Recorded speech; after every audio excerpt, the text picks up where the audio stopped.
दर्शकों नमस्कार, राम राम, जय श्री राम और जय माता दी। मैं हूं अश्विनी मगोत्रा और आप देख रहे हैं अपना पसंदीदा न्यूज़ चैनल जम्मू तर्कश। रोजाना की तरह सुबह का वक्त और मैं कुछ चुनिंदा समाचार लेकर आपके सामने हाजिर हूं। चलिए पहले मुख्य समाचार सुन लेते हैं, बाद में विस्तार से सुनेंगे। भारत ने अपनी जीत सेना को समर्पित कर दी। पेंशन भोगियों को जीवन प्रमाण पत्र से राहत मिलने वाली है। माता वैष्णो देवी की यात्रा फिर संगठित हो गई। दिल्ली में H3N2 फ्लू वायरस फिर से फैल रहा है। नेपाल में जन आंदोलनकारी शहीद कहलाएंगे। मनीषा के परदादा के भाई थे प्लेन हाईजैक के मास्टरमाइंड। मध्य प्रदेश में अमेरिकी राष्ट्रपति ट्रंप की 13वीं मनाई गई। मानसून अब भारत से विदा हो रहा है। पाकिस्तानी सिंगर फतेह अली खान पर अंडों की बौछार हो गई। दर्शकों, कल भारत पाकिस्तान का क्रिकेट मैच भी था, जिसके ऊपर हमारे भारत में काफ़ी राजनीति हुई और कई अपोजिशन की पार्टियों ने इसकी आलोचना भी की। उन्होंने क्या, और भी कई लोगों ने बड़ी आलोचना भी की कि जब पाकिस्तान ने हमारे भारत के 26 लोगों को पहलगाम में मारा था, उसके बाद ये मैच क्यों। लेकिन खैर, खेल के कुछ नियम होते हैं। जैसे अनुराग ठाकुर ने बता दिया था कि अगर ये मैच नहीं होता है, अभी तो भारत जीत रहा है, आगे है, लेकिन इस मैच के जितने भी पॉइंट्स होंगे भारत के इनकार करने पर वो सारे मैच पाकिस्तान की टीम को मिल जाएंगे और वो एशिया कप का मालिक बन जाएगा। इसी को देखते हुए ये मैच खेला गया। ये मैच खेला तो गया, लेकिन भारत की टीम ने अपनी बाजुओं पे काली पट्टी बांधी हुई थी और भारत की टीम ने एशिया कप के इस महामुकाबले में पाकिस्तान को 7 विकेट से ऐसी पटकनी दी है कि वो ताउम्र याद रखेगा। जब मैच शुरू होना था तब भी भारत के खिलाड़ियों ने पाकिस्तान के खिलाड़ियों के साथ कोई हाथ नहीं मिलाया और जीत का छक्का जड़ने के बाद सूर्य कुमार तो सीधा आगे ही निकल गए। उन्होंने पाकिस्तान के खिलाड़ियों की तरफ देखा तक नहीं और ना ही कुछ इशारा किया या कुछ और किया, बस वो आगे निकल गए। उसके बाद औपचारिक तौर पर लोगों को यह उम्मीद थी कि औपचारिक तौर पर दोनों देशों की टीम आपस में हाथ तो जरूर मिलाएंगी, लेकिन ऐसा भी नहीं हुआ। पाकिस्तान की टीम मैदान पर भारतीय टीम के खिलाड़ियों का इंतजार करती रही और भारतीय टीम अपने ड्रेसिंग रूम में चली गई। दर्शकों, आप ये वीडियो देखिए कि इस मैच को जीतने के बाद सूर्य ने क्या कहा, वो आप भी सुनिए। ये वीडियो मुझे वे टू न्यूज़ के सौजन्य से प्राप्त हुआ है। Just wanted to say something. I think it's a perfect occasion, and taking the time out. We stand by with the victims of the families of Pahalgam terror attack, and we express our solidarity. And also, most important thing for me, we want to dedicate today's win to all our armed forces who showed a lot of bravery. And they hope they continue to inspire us all, and we give them more reasons on the ground whenever we get an opportunity to make them smile. Thank you. Pension भोगियों को अब अपना जीवन प्रमाण पत्र देने के लिए ना तो बैंकों की लंबी लंबी कतारों में खड़ा होना पड़ेगा और ना ही किसी सरकारी दफ्तर के चक्कर काटने पड़ेंगे। दरअसल पेंशन और पेंशन भोगी कल्याण विभाग नवंबर के महीने में एक बड़ा डिजिटल जीवन प्रमाण पत्र अभियान शुरू करने वाला है। ये अभियान 1 से 30 नवंबर 2025 तक देश भर के 1600 जिले और उपमंडल मुख्यालयों में चलेगा, जिससे पेंशन भोगियों को अपना जीवन प्रमाण पत्र बनवाने के लिए जो दफ्तरों के चक्कर या बैंकों में जाना पड़ता था, उससे राहत मिल जाएगी।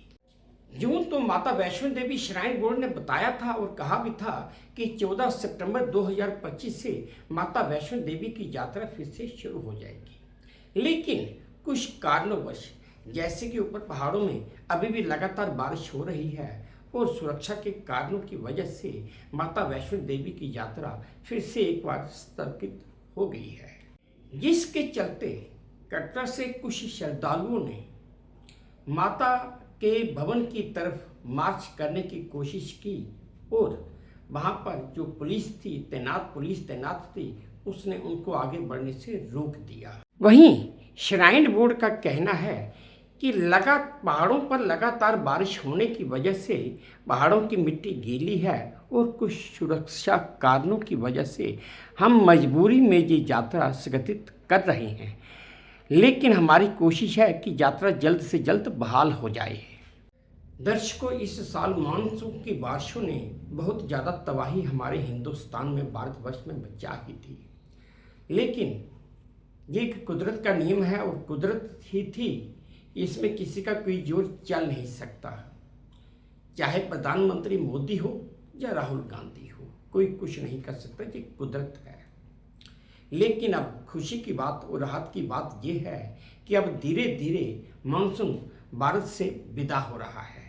मौसम विभाग के अनुसार कल यानी कि 14 सितंबर तक मानसून राजस्थान के कुछ हिस्सों से पूरी तरह विदा हो चुका था और मौसम विभाग ने ये भी बताया कि आने वाले 2-3 दिनों में माफ कीजिएगा, मानसून राजस्थान के बाकी हिस्सों से, पंजाब से और गुजरात के भी कुछ इलाकों से पूरी तरह निकल जाएगा। वहीं दूसरी तरफ मौसम विभाग ने यह भी बताया कि 20 सितंबर तक पूर्वोत्तर के राज्यों जैसे अरुणाचल प्रदेश, असम, मेघालय, नागालैंड, मणिपुर, मिजोरम और त्रिपुरा में भारी बारिश की संभावना अभी बनी हुई है और हो सकता है कि जब तक मानसून वहां से ना विदा हो तब तक बारिश होती रहेगी। दर्शकों, ये खबर कुछ चौंकाने वाली है कि दिल्ली में H3N2 वायरस बड़ी तेजी से फैल रहा है, जो इन्फ्लुएंजा ए वायरस का ही एक प्रकार है। WHO के मुताबिक H3N2 वायरस के कारण मौसमी बुखार होता है और जिसे मैनेज करना आसान नहीं होता। इसके लक्षणों में तेज बुखार, लगातार खांसी, शरीर में दर्द, मसल्स में दर्द, सिर दर्द, कमजोरी और हर समय थकान, गला बंद, नाक बहना शामिल है। और WHO ने और कुछ डॉक्टरों ने ये राय दी है कि अगर किसी को भी ऐसे लक्षण नजर आते हैं तो वो जरा भी लापरवाही ना बरते और जल्द से जल्द डॉक्टर की सलाह ले। नेपाल में सुशीला कार्की ने अंतरिम प्रधानमंत्री के तौर पर पदभार तो ग्रहण कर ही लिया है और संभाल भी लिया है। पदभार संभालते ही उन्होंने जेट के जो आंदोलनकारी थे, जिनकी इस आंदोलन में मृत्यु हो गई, उन्होंने ऐलान कर दिया कि उन्हें एक तो शहीद का दर्जा दिया जाएगा और उसके साथ ही उनके परिवार वालों को 10-10 लाख रुपए नेपाली रुपयों से उनकी आर्थिक मदद भी की जाएगी। सुशीला कार्की ने एक बार फिर साफ साफ शब्दों में बोल दिया कि उनकी सरकार हम ज़्यादा देर सत्ता में नहीं रहेंगे, जैसे ही नई संसद बनेगी हम उन्हें ये जिम्मेदारी सौंप कर वापस चले जाएंगे। दर्शकों, जैसे मैंने आपको कल की खबर में बताया था कि 10 जून 1973 को नेपाल से जो चार्टर प्लेन हाईजैक किया था, उसने उस प्लेन को हाईजैक करने में वहाँ के आंतरिक प्रधानमंत्री सुशीला कार्की के पति और उनके 2 और सहयोगी शामिल थे। लेकिन मैं आज आपको ये भी बता दूं कि उस प्लेन को हाईजैक करने वाले जो मास्टरमाइंड थे, हमारी जो बॉलीवुड की फिल्म एक्ट्रेस अदाकारा हैं मनीषा कोइराला, उनके परदादा के भाई थे और उनका नाम गिरिजा प्रसाद कोइराला था, जो बाद में नेपाल के प्रधानमंत्री भी बने थे। गिरिजा प्रसाद कोइराला नेपाल देश के प्रधानमंत्री बीपी कोइराला के भाई थे। नेपाल में राजा महेंद्र के अधीन राजशाही के खिलाफ संघर्ष के लिए धन जुटाने के लिए ये हाईजैक उस समय किया गया था। मध्य प्रदेश के भोपाल में बगवा पार्टी ने अमेरिकी राष्ट्रपति डोनाल्ड ट्रंप की 13वीं की है। वो 13वीं इसलिए की कि उन्होंने भारत पर बड़े ज़्यादा टैरिफ लगा दिए हैं। जो 13वीं का कार्यक्रम रखा था, उस कार्यक्रम में लोगों ने एक तो डोनाल्ड ट्रंप के पुतले को जूतों की माला भी पहनाई, उसके खिलाफ नारे भी लगाए और जमकर दावत भी उड़ाई। इससे एक बात तो साफ जाहिर होती है कि लोग भारत में डोनाल्ड ट्रंप से अच्छे खासे नाराज चल रहे हैं। और तो और कार्यक्रम का नाम भी गद्दार डोनाल्ड ट्रंप की त्रयोदशी का कार्यक्रम रखा गया था। दर्शकों, आज की आखिरी चुनिंदा खबर यह है कि पाकिस्तान के सेल्फ प्रोक्लेम्ड सिंगर और सोशल मीडिया स्टार चाहत फतेह अली खान को लंदन में अंडे पड़े हैं और जिसका एक वीडियो अब बड़ी तेजी से सोशल मीडिया पर वायरल भी हो रहा है। वीडियो में साफ साफ दिख रहा है कि चाहत फतेह अली खान खड़े हैं और दो लड़के आते हैं और उनके सिर पर अंडा फोड़कर भाग जाते हैं। दरअसल चाहत फतेह अली खान की यूके में एक पराठा शॉप के उद्घाटन के लिए उन्हें बुलाया गया था और जहां पहुंचते ही उनके साथ ये दुर्घटना हो गई और जिसका अब बड़ी तेजी से सोशल मीडिया पर वायरल हो रहा है। दर्शकों, आप ये वीडियो देखिए जो मुझे वे2 न्यूज़ के सौजन्य से प्राप्त हुआ है।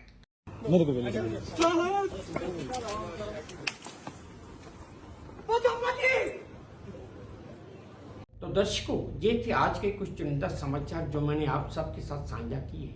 उम्मीद करता हूँ आपको ठीक लगे होंगे। अगर ठीक लगे हैं तो मेरी वही प्रार्थना हमेशा की तरह कि प्लीज़ मेरे इस चैनल को लाइक कर दीजिए, शेयर कर दीजिए और सब्सक्राइब भी कर दीजिए। और हाँ, आपने कमेंट्स मेरे कमेंट बॉक्स में ज़रूर डालिए ताकि मैं उन्हें भी ध्यान से पढ़ सकूँ। बस अब इसी उम्मीद के साथ आप सबसे विदा लेता हूँ कि आप अपना भी ध्यान रखेंगे, अपने देश का भी ध्यान रखेंगे। जय भारत और धन्यवाद।